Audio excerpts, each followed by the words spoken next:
Hey Dev Coaches, it has been a while since I've done one of these. All short course, I did a weekly video for everybody to watch.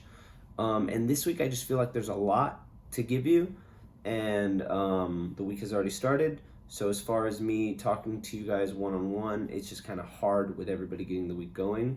So I'm going to use this video to explain kind of the vision for this week and for the next month.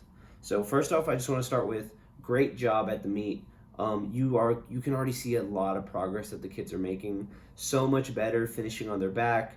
We had some kids doing freestyle 50s, that sort of thing, and their strokes look better, a lot longer. I mean, it was great. A lot of best times, just good swimming all around. So I just want to talk to you about the shift of focus for this next like month up until the next meet. For Dev 1, it's going to be a breaststroke focus. And every kid that you think is ready, I want them in the 25 breaststroke at the next meet.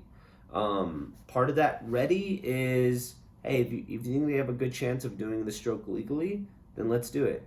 If you know it's going to take them over a minute to get across the pool, probably not ready, right? But use your best judgment there. We're going to be teaching breaststroke, and I think it's going to challenge a lot of you guys. I know a lot of coaches don't feel confident in their ability to coach breaststroke. For a reason I hear a lot of coaches say that is because they say I wasn't a good breaststroker. And like me and Coach Julia talk about at our practices, we don't relate our coaching that way as far as the negative side of it to what we could do. Because if I coach my swimmers the way I swam, my team would look completely different.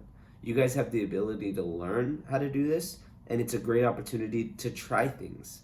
You learn really fast what doesn't work, and if it doesn't work, you chunk it and you try something else, and there's nothing wrong with that. So a couple things that'll help you. Go watch a YouTube video on teaching breaststroke. There's a bunch out there. I'm not going to tell you which one to watch, but you have the world of information at your fingertips, so use it. Take those 5 minutes just to learn a little bit more about teaching breaststroke. Also, we're going to help you guys at practice. So Kiara, on Thursday, we'll have somebody there to help you for a little bit. Tyler, Thursday. John, Monday. Chloe, Tuesday. And then Julia, Legend, and Eric, that'll be on Tuesday. I pick those days specifically to wrap around swimathon, right? So that goes into our next thing, swimathon, what to do. So your entire practice time will be swimathon, and really, they can do whatever they want. Now, some of them might be a little confused at first, so they're just going to need guidance from you, like, hey, get in this lane, hey, you go over here. We're going to have 2 kids per end, I believe, with each timer and a timer on each end. So just make sure you play a big role in organizing it to get your group started quickly. So yeah, if a kid wants to do more, like they can challenge them to how much they can do, or if they want to work on something, just be there to give feedback. And what I like to use Swimathon for every year is to talk to the parents. We hardly ever have parents on the pool deck, so it's a great opportunity to introduce yourself. Hey, I'm Coach Tyler. Who's your swimmer? I always say, hey, I'm sorry. It's really hard for me to remember all the parents' faces. I really try to memorize all the swimmers, but the parents, I just try my best.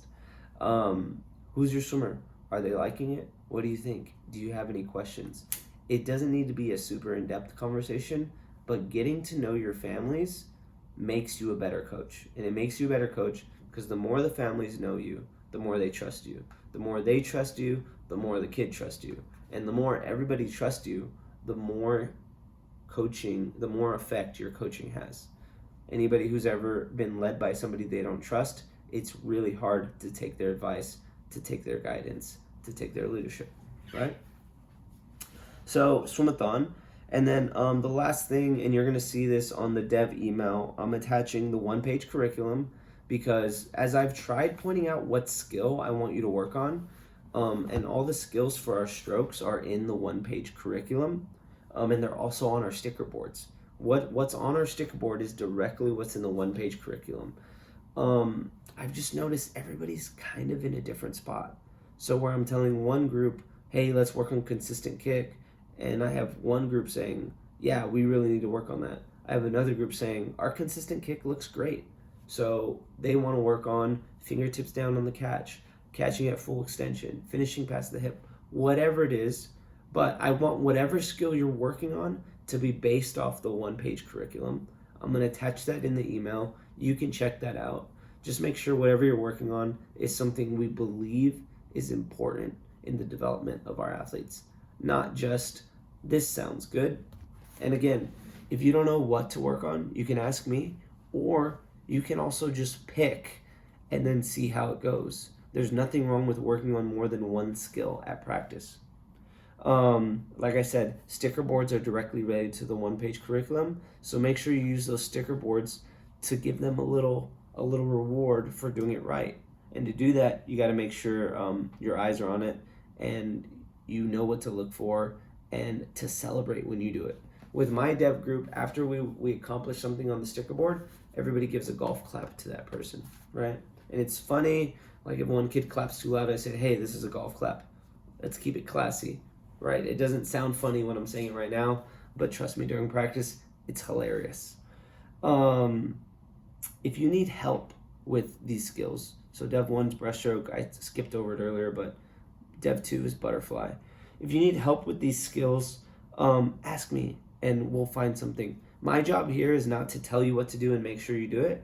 My job here is to guide the dev program in the right direction. You guys are the ones doing the hard work at practices every day and to help you with what you need.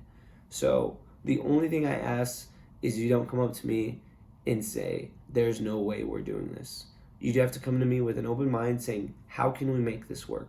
Because we have to do that. As a coach, you have to look at these situations and think, how can we make this work? And we can go through the options. Practice management makes these things going better. So just something I've noticed, if you're at the end of the pool and the only thing you're saying is ready, go, it's not a great use of your time at a practice. Your job shouldn't be to say ready, go. Your job to be to coach them and guide them and show them how to be better. A ready, go coach doesn't make anybody better. You just make sure people are moving in the water. And then your assistants. A lot of you guys have assistants. As the lead coach, it's your job to give direction to your assistant. Some assistants do a great job of just getting there and going and understanding what they need to do. And some people need more direction, which is fine. But as the lead coach, if your assistant isn't helping in the way that you need them to, it's your job to make sure that they are. So don't just assume your assistant knows what to do. Say, hey, today we're working on breaststroke. I really want you to look for the toes out on the breaststroke kick. And they're going to look for that and they're going to coach that, right? So use your assistants, ask for help, focus on practice management. I said a lot of things in this video. So I think you guys are doing a great job. Obviously, you can see it in the meet. If you need any help, let me know. Otherwise, I want all of you beautiful people to have an amazing day.